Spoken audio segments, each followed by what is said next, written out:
Number NEET का paper Sunday वाला 2021। तो यहाँ पर जो है polar molecules are the molecules, तो पहला का आंसर हो जाएगा हैविंग रिमेनिंग इलेक्ट्रिक डाइपोल। उसके बाद सेकंड का हो जाएगा सेकंड दो एक पार्टिकल वाला जो क्वेश्चन था एस वाला जो था उसमें s/4 × 3g s/2, इसका आंसर ये हो जाएगा। फिर थर्ड वाले का जो हम लोग आंसर खोजे थे कॉलम 1 कॉलम 2 का, उसका ए का आर, बी का एस, सी का पी और डी का क्यू हो जाएगा। और हम लोग इसका देख रहे थे एनर्जी का, तो FAT2। उसके बाद हम लोग फिफ्थ वाले का आंसर देखें, जिसके वेलोसिटी वाला क्वेश्चन था उसका हो जाएगा 4v। उसके बाद हम लोग देखें सिक्स्थ वाले का, तो 2n-1 2n+1 हो जाएगा स्मॉल ब्लॉक वाला, ठीक।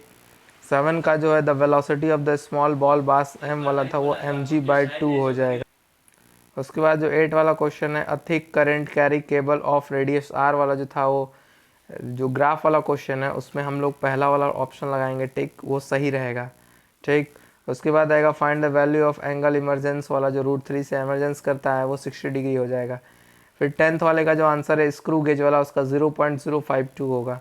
उसके बाद जब लोग न्यूक्लियस वाला क्वेश्चन था, nucleus with mass m 240 break अलग अलग बढ़ जाता है, उसका 260 मेगावाट होगा। उसके बाद 12th वाले का जो आंसर था वाटरफॉल वाला, उसका 8.1 किलोवाट आवर होगा, बहुत बढ़िया। जो कॉन्वेक्स लेंस का क्वेश्चन था ए फोकल लेंथ 20 अलग अलग था, उसका 15 होगा आंसर, ठीक। A lens of large focal length वाला, उसका all of the above answer होगा, वो सब सही है, ठीक। 15th वाले का आंसर करंट एन टाइप में ज़्यादा होता है, उसका करंट पी टाइप में होगा। 16 का 2n होगा आंसर, जो कि बहुत सही है। 17 का हम लोग आंसर देखेंगे तो 17 का हो जाएगा 13/5t। उसके बाद हम लोग 18 का देखेंगे तो उसका हो जाएगा 60 सेंटीमीटर, जो कि पोटेंशियोमीटर वाला EMF का क्वेश्चन था। तो इसको 19 का देखेंगे तो effective resistance of parallel connection wire जो है उसका 0.25 ओम वाला वो 1 ओम हो जाएगा, ठीक। उसके बाद हम लोग 20 का देखेंगे तो हो जाएगा B, beta positive alpha beta negative. और डाइपोल मूवमेंट वाला देखेंगे क्वेश्चन तो उसका अगर towards the right direction potential energy will decrease, okay. उसके बाद 22 वाले का देखेंगे, 22 वाले का इंडक्टेंस वाला क्वेश्चन, उसका 5 ओम आंसर होगा। उसके बाद हम लोग 23 का देखेंगे कैपेसिटेंस का 2c आंसर होगा। 24 का देखेंगे ए का A is correct, B is incorrect, ठीक। उसके बाद हम लोग देखेंगे प्लेनर इलेक्ट्रोमैग्नेटिक वेव का क्वेश्चन, तो -j + k -j - k वाला आंसर होगा, ठीक। तो फिर नंबर ऑफ फोटॉन्स वाला जो क्वेश्चन था उसको 10⁻16 होगा। उसके बाद हम लोग जो क्वेश्चन देखेंगे पैरेलल प्लेट वाला, वो ½ ε0 E² AD होगा। कैपेसिटर ऑफ कैपेसिटेंस सी वाला जो होगा वो ID V0 ω/c cos ωt होगा आंसर, ठीक। 2 4 जो स्फेरिकल कंडक्टेंस होते हैं वो R2/R1 होगा, एकदम सही आंसर है। 30 वाले का जो आंसर इलेक्ट्रोमैग्नेटिक वेव वाला जो क्वेश्चन था वेवलेंथ वाला, उसका λ = 2mc/λd² होगा, ठीक है। उसके बाद spring of stretch by 5 centimetre by force of 10 newton, इसका आंसर होगा 0.628। उसके बाद है an infinity long straight conductor carries a current 5 ampere, ये वाला जो क्वेश्चन है इससे बहुत आसान है, 8 × 10⁻⁻20 न्यूटन होगा। 33 वाले का जो आंसर होगा 1/2√2 होगा, जो कि बहुत बेहतरीन आंसर है, ठीक। फिर उसके बाद हम लोग 34 का आंसर पे आया था। 34 का आंसर √m² वाला जो उसका ए का क्यू, बी का पी, सी का एस और डी का आर होगा, जैसा कि हम सभी जानते हैं, जो कि हम लोग पढ़े थे। ई एंड जी वाले का जो क्वेश्चन है E/G का क्या हो डायमेंशन, m2 l-1 और t0 होगा, एकदम सही आंसर है। उसके बाद फिजिक्स में हम लोग आज फिजिक्स का सेक्शन भी जिसमें आपको 10 क्वेश्चन करना होता है, तो इसमें पहला आंसर जो आपका सर्कुलर रिंग वाला वो 3/4 हो जाएगा। हम लोग बात करेंगे इसके जो आपका शेप वाला क्वेश्चन था कॉइल का यूनिफॉर्म कंडक्टिंग का, उसका √3 LA² एंड LA² हो जाएगा 3 LA²। फिर 2 conducting circular loop of radii R1, R2 का आंसर हो जाएगा R2² R1, ठीक। अब बॉल ऑफ मास 0.15 kg वाला जो था ड्रॉप फ्रॉम ए हाइट 39 वाले की बात कर रहे हैं, वो 4.2 kg मीटर पर सेकेंड। 40 का आंसर जो है हम लोगों ने पता किया था, इसका आप लोग लगा सकते हैं, कुछ भी आप लोग सॉल्व कर लीजिएगा, हमने तो सॉल्व इसको नहीं किया था। 41 का जो आंसर है वो 1980 हो जाएगा, क्योंकि वो ड्रॉप वाला क्वेश्चन था, ये तो आसान क्वेश्चन था, हो जाएगा। 42 का जो आंसर है जो हमारे and gate NAND gate front gate से दिया हुआ था, इसका आंसर थर्ड वाला एकदम लाइन 5 वोल्ट पे निकल जाएगा। 43 का आंसर जो R² 1 - k² होगा, वो आंसर नंबर 2। ओके फ्रेंड्स, उसके बाद हम लोग देखेंगे, आपको यहाँ तक तो हो गया। उसके बाद हम लोग देखेंगे किसका आंसर 44 का। 44 का आंसर होगा 20√2 B वाला। 45 का आंसर होगा 46 रेडियन पर सेकेंड, 54 रेडियन पर सेकेंड, ठीक। 46 का आंसर होगा theta is equal to sine inverse 2g/t2 pi square by R, एकदम सही है। 47 का आंसर जो ओम वाला था रेजिस्टेंस वाला, उसका आंसर हम लोगों ने इसको सॉल्व नहीं किया, लेकिन इसका लगता है लगभग कि 2 में 3 या कुछ होगा, इसको सॉल्व नहीं किया गया। उसके बाद हम लोग 48 का देखते हैं, तो वो 20 centimetre from plane mirror it would be virtual image, ये वाला हम लोगों ने लगाया है टिक। उसके बाद 49 का एकदम सही आंसर है 1/12 kg, जो ये वाला था मास पुली वाला लटक रहा था। ठीक है फ्रेंड्स, उसके बाद हम लोग देखते हैं दोस्तों, हम लोग आ जाते हैं इस पर, जो इसका आंसर था इन द, रुकिए दोस्तों 1 मिनट, वेट दोस्तों वेट। इसका जो दोस्तों था in the product of the F Q Q is equal to R T Q V, जो वाला एक क्वेश्चन था -6 होगा। ठीक दोस्तों, अब हम लोग आते हैं केमिस्ट्री पे। तो अब लगता है दोस्तों हम लोग कुछ रोकना पड़ेगा केमिस्ट्री के लिए।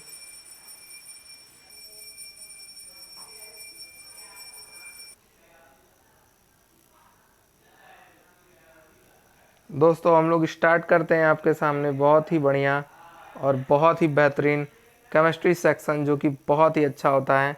तो केमिस्ट्री सेक्शन जो कि बहुत आसान होता है, सिर्फ एनसीईआरटी कंप्लीट करने से हो जाता है। 51 का आंसर 2 वाला होगा।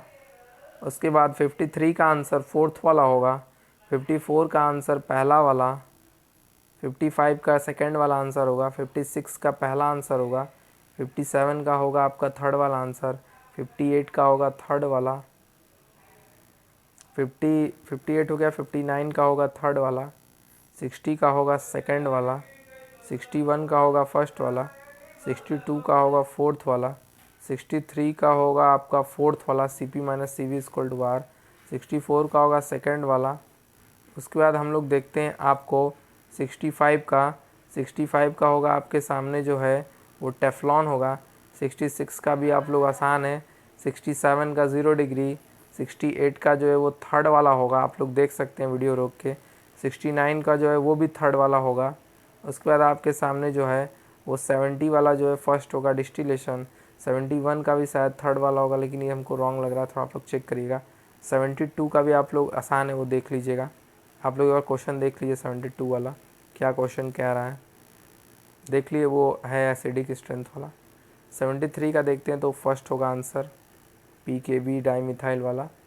ठीक, उसके बाद हम लोग बात करेंगे 74 का, तो वो फोर्थ वाला होगा आंसर। 75 का फर्स्ट होगा। 76 का सेकंड होगा। उसके बाद दोस्तों जो है आपका, अब जो है दोस्तों हम लोग देखेंगे, अब हम लोग एनसीईआरटी अगर आप लोग बढ़िया से पढ़ेंगे तो आराम से सब कुछ हो जाएगा, कुछ भी नहीं छूटेगा, क्योंकि यहाँ पे एकदम आसान है सब चीज़।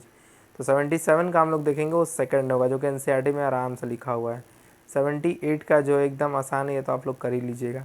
79 का जो है फोर्थ वाला आंसर होगा। 80 का आंसर थोड़ा डिफ़िकल्ट था, इसीलिए हम लोग फोर्थ वाला लगाए थे, एकदम सही है। 81 का B वाला आंसर होगा। 82 का आंसर ये तो आसान है, दिया हुआ एनसीईआरटी में, आप लोग खोज लीजिए। यहाँ के बाद सारा एनसीईआरटी का था, इसीलिए हम लोग ज़्यादा में टिक नहीं लगाए। 83 का फोर्थ वाला आंसर। 84 का ये तो आप लोग ले, हम तो लगाए चेन इन बोथ, अब पता नहीं क्या सही है। 85 का जो है 219.3 थर्ड वाला। उसके बाद हम लोग देखेंगे कौन सा 86 वाला। 86 का देख लीजिए आप लोग, एनसीईआरटी में दिया हुआ है, ये भी दिया हुआ है, ये भी दिया हुआ है, इसलिए हम इसको टिक नहीं लगाए हैं। इसके बाद जो हम लोग हैं केमिस्ट्री में बिल्कुल टिक नहीं आए। केमिस्ट्री इसके बाद एकदम आसान था, इतना आसान कि कोई भी कर लेगा, तो इसीलिए ये सबका तो सही है होगा। इसलिए इस केमिस्ट्री को हम लोग बायोलॉजी का सारा लगाए टिक। ठीक, बायोलॉजी थोड़ा सा क्वाइट डिफ़िकल्ट आ सकता था। जो सेंट्रोमर का क्वेश्चन था उसे मेटासेंट्रिक आंसर होगा। रिस्पायरेशन लॉस होगा आर का मतलब। ठीक है दोस्तों, उसके बाद दोस्तों हम लोग बात करेंगे आपका जो है, आप लोग बायोलॉजी के लिए एनसीईआरटी रेफ़र कीजिए, जो कि बहुत ही बेहतरीन किताब है।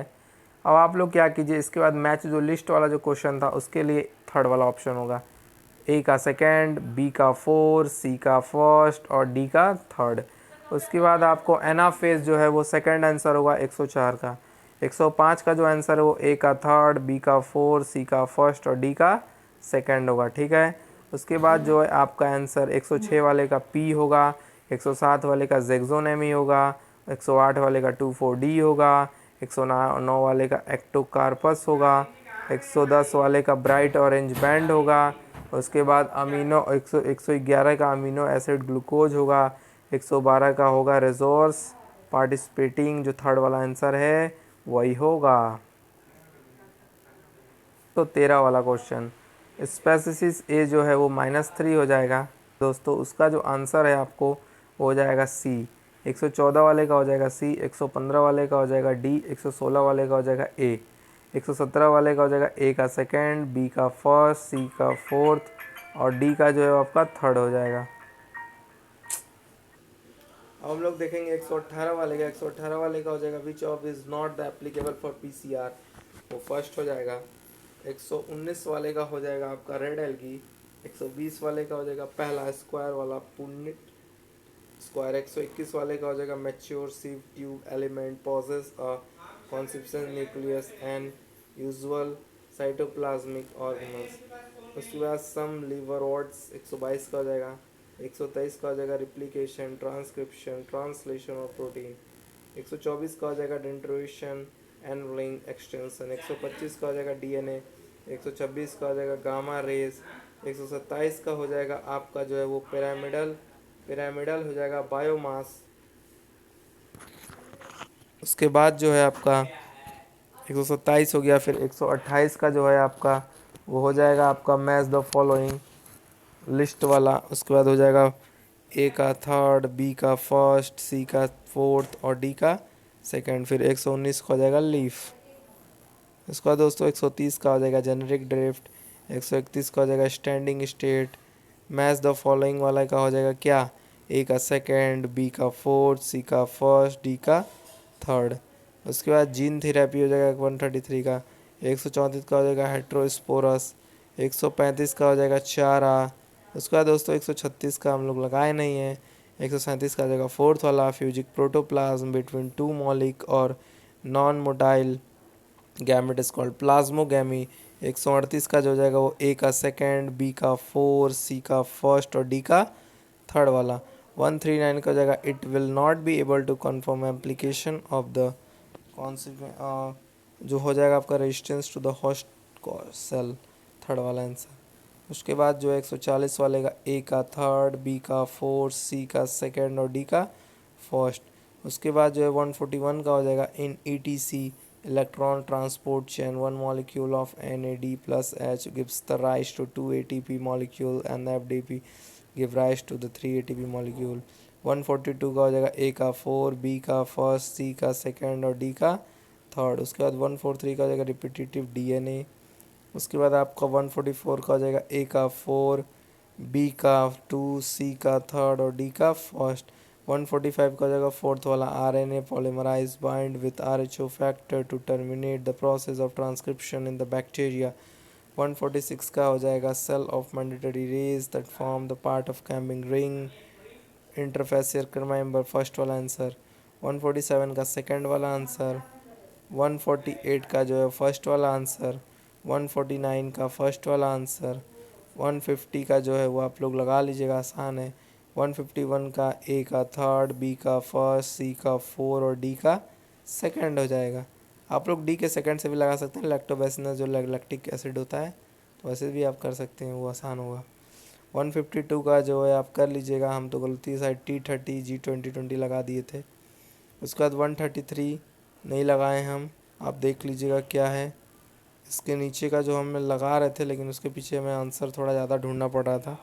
158 का जो ACD ओनली आंसर होगा 158 का। 159 का ए होगा। 180 का हमने लगाया नहीं। 162 का आंसर होगा फोर्थ वाला। उसके बाद 163 का नहीं पता। अब इसके बाद जो है हम लोग लगाएंगे कौन सा, 170 का। 170 का ए का सेकंड, बी का थर्ड, सी का फोर्थ, डी का फर्स्ट। 171 का 25%। 172 का लगाए नहीं। 173 का जो है वो junction of hepatopancreatic duct and duodenum. 174 ये तो एकदम आसान है। 175 का हाउस फ्लाई, जो आसान है वो लगाए नहीं, वो छोड़ दिए इसी तरह। विच ऑफ द फॉलोइंग वाला improvement micronutrients and mineral content. 178 एकदम आसान है। 179 तो एकदम ही आसान है। 180 भी आसान है। 181 में थोड़ा था तो उसमें लोअर टेम्परेचर वाला आंसर होगा थर्ड वाला। उसके बाद जो है 182 ये सब आसान है। 183 आसान है। 184 जो है वो ऑर्थिनोकाइनस होगा सेकंड वाला। 185 का जो है वो जिंथोमेट्रियल सेल ऑफ द किडनी होगा 185 का। उसके बाद बायोलॉजी हम लोग जूलॉजी पे आते हैं। तो जूलॉजी ये सब आसान था इसलिए हम नहीं लगाए टिक। उसके बाद देखते हैं आगे लगाए हैं कि नहीं हम, तो इसके लिए हम चेक करते हैं। तो इसके लिए हम लोग जूलॉजी का भी हम लोग ट्राई कर रहे हैं। इसका आंसर जैसा ही है, तो जूलॉजी आप लोग का हो गया कौन सा, सेक्शन बी वाला जूलॉजी। तो सेक्शन बी में आपको कोई भी 10 करना होता है, तो इसमें इतने आसान आसान क्वेश्चन दिए हैं, तो आप कोई भी 10 तो ये एलन रूल वाला आराम से कर सकते हैं। कोई भी 10 क्वेश्चन आराम से आप लोग इसमें से कर सकते हैं, वो तो आपका तुरंत सही हो जाएगा। और एक चीज़ और बताने वाले थे, अगर आप लोग एनसीईआरटी पढ़े हैं तो उसमें बहुत ही सिर्फ एनसीईआरटी से क्वेश्चन आया था और कहीं से भी क्वेश्चन नहीं आया था। अगर आप एनसीईआरटी पढ़ लेते हैं तो आपका सारा का सारा बायोलॉजी, केमिस्ट्री और फिजिक्स तो एकदम आराम से हो जाता है, क्योंकि जेईई मेंस का पेपर नहीं है, दिस इज़ द नीट का पेपर, डॉक्टरी का पेपर। एकदम एनसीईआरटी पढ़ लीजिएगा, सब कुछ हो जाएगा। चाहे कोई बोले कोई भी पढ़ो मत पढ़िए, कोई भी एलन सीट वीट कोई सीट वीट पढ़ने की ज़रूरत नहीं है। सिर्फ एनसीईआरटी पढ़िए, सब क्वेश्चन हो जाएगा, सारा क्वेश्चन हो जाएगा। कुछ कुछ क्वेश्चन बाहर से आए थे, वो सब रैंकर्स के लिए होते हैं। कुछ कुछ क्वेश्चन जितना आप लोग को निकालना है कॉलेज मिल जाएगा, वो सब ठीक है। तो धन्यवाद, इसी तरह बने रहें, सब्सक्राइब करो, लाइक करो और बने रहो इसी तरह। Ten ten.